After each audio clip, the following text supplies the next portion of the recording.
Halo, perkenalkan nama saya Muhammad Sanjaya Adiwibowo dengan NIM 123370095. Jadi, di sini saya akan membahas mengenai apa itu siklus hidrologi dan apa dampaknya terhadap pertambangan. Siklus hidrologi, perjalanan air dari bumi. Siklus hidrologi atau siklus air adalah proses alami yang tiada hentinya untuk menggerakkan air dari atas, di dalam, dan di permukaan bumi. Ini adalah fundamental bagi kehidupan planet kita, mengatur kesediaan air tawar, dan mempengaruhi iklim global. Mari kita telusuri langkah-langkah utama dalam perjalanan menakjubkan ini. Evaporasi. Evaporasi merupakan awal perjalanan dari siklus air, penguapan dari permukaan air, lalu ada transpirasi dari tumbuhan.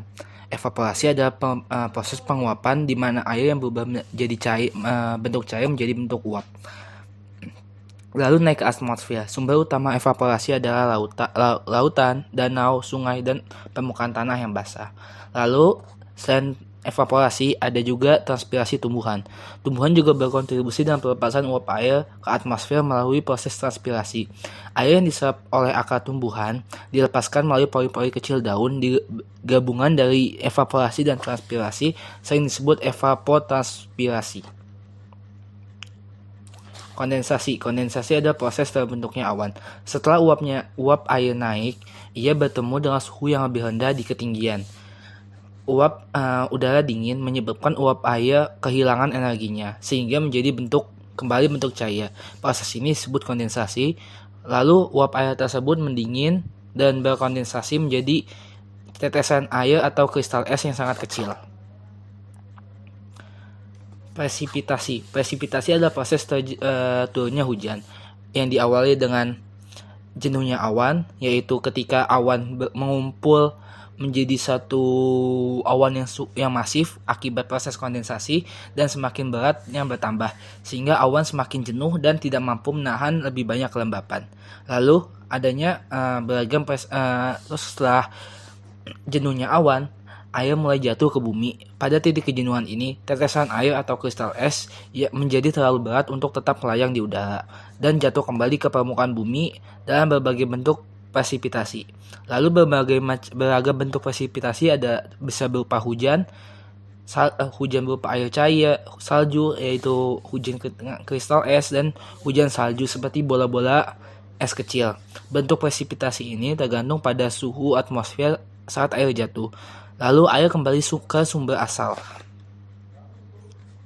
Infiltrasi dan aliran permukaan air. Air kembali ke bumi. Infiltrasi merupakan sebagian air yang jatuh ke tanah, meresap ke dalam tanah melalui pori-pori dan celah. Air yang meresap ini menjadi cadangan air tanah atau akuifer yang menjadi sumber penting bagi sumur dan mata air.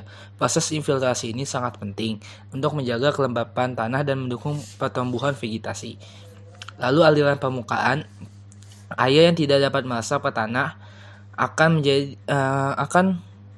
tanah karena infiltrasi yang terbatas akan mengalir ke permukaan. Aliran ini membentuk sungai-sungai kecil, kemudian bergabung menjadi sungai yang lebih besar, lalu bermuara di danau atau di laut.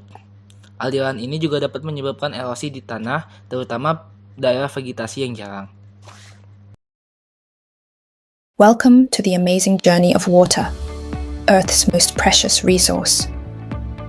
It all starts with evaporation. Sun heats the oceans, turning water into invisible vapor. As vapor rises, it cools and condenses, forming beautiful clouds in the sky. When clouds get heavy, water returns to Earth as rain, snow, sleet, or hail. Surface runoff carries water back to rivers, lakes, and eventually the oceans. And so the cycle continues, keeping our planet alive and thriving. Water is both a critical resource and a potential hazard in mining operations. Understanding hydrology is essential for safety and efficiency. The hydrological cycle dictates how water moves through the environment, affecting everything from pit stability to wastewater management. Engineered drainage systems redirect water away from critical areas, preventing flooding, erosion, and structural damage. Groundwater management through dewatering ensures pit stability, reduces water inflow, and protects underground workings. Effective hydrological management reduces risks, improves operational efficiency, and minimizes environmental impact. Integrating advanced hydrology techniques leads to measurable improvements in safety, efficiency, and sustainability. Understanding and managing water is key to building a safer, more efficient, and sustainable mining industry.